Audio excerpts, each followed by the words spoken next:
Azeem, that was a great talk again. You seem to enjoy doing these. Is it something you like, addressing other entrepreneurs?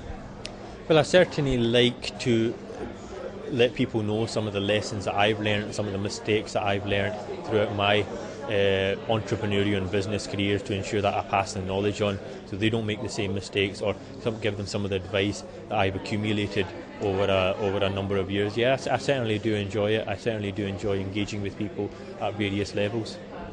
I was particularly interested in the part you said about setting goals, and I just wondered, do you set goals for other people, or do you pretty much insist that they set their own goals, or if it's a project you're involved in, do you like to set the goals for other people? Everybody has to set their own goals in terms of personal goals, and whether that be physical goals, spiritual goals, or everything else, because everybody wants different things out of life, and it depends what you want out of life. Everyone has their own vision of what they envisage success to be, and you set the goals accordingly. But in terms of goals for a corporation, that's different. Every corporation has to have a very clear idea as to why it exists and the mission of that organisation. And I made that very clear in the lecture I gave today. That the purpose of the organisation has to be very clear to every single employee in that organisation, because they have to buy into that vision. They have to buy into that goal set, into that mission. Otherwise, there'll be confusion, and the organisation will go adrift. Just staying with the goals thing for a minute, you mentioned earlier that you admitted that one of your greatest mistakes was not realising the state of the banks. What does that do in terms of goals then? Do you have to then reset the goals?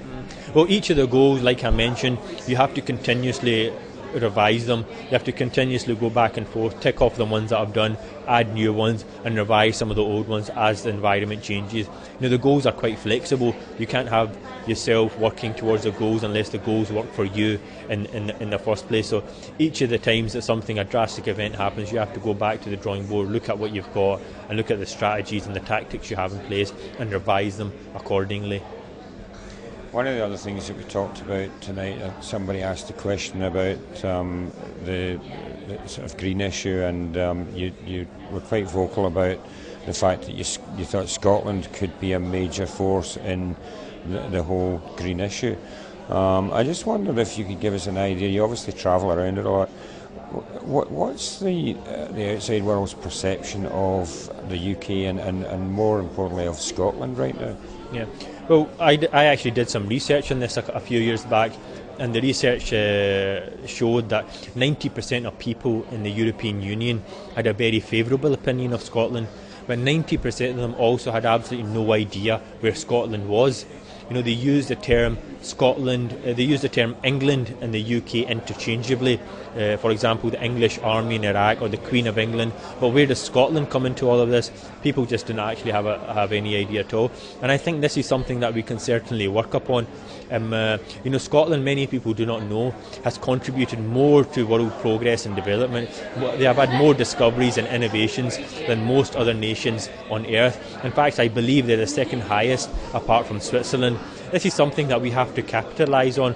We have to capitalise on our history of innovation and discovery, and show that Scotland is actually a world leader. We're world leaders in terms of entrepreneurial innovation and discovery, and so that's something that we have to really, really capitalise on. You seem to be a very passionate ambassador for Scotland. Is that a role that you enjoy playing? Absolutely. Whenever I'm travelling, I'm always trying to promote Scotland as best as I can. And in fact, last year I was very fortunate to receive the St Andrews Society Distinguished Citizens Award for being the Scot who has done the most to promote Scotland on the international stage. So I was greatly honoured to actually do that. And particularly in the United States, where I spend a considerable amount of my time, and I try to promote Scotland as best as I can and further Scotland's interests. And personally, right now, what's taking up most? I know you compartmentalise all your activities, but what's taking up most of your time? What's taking up most of your interest at the moment? Yeah.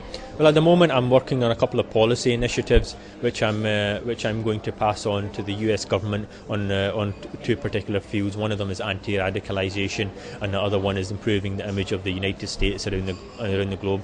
And I'm going to be presenting those in July at the US Congress. So they're taking up quite a bit of my time. Something I'm very excited about to make a contribution towards. Azeem, thanks for coming along tonight. Thanks for being such a great ambassador for Scotland, and I wish you all the best with your future endeavours. Thanks so much. It's a pleasure to be here.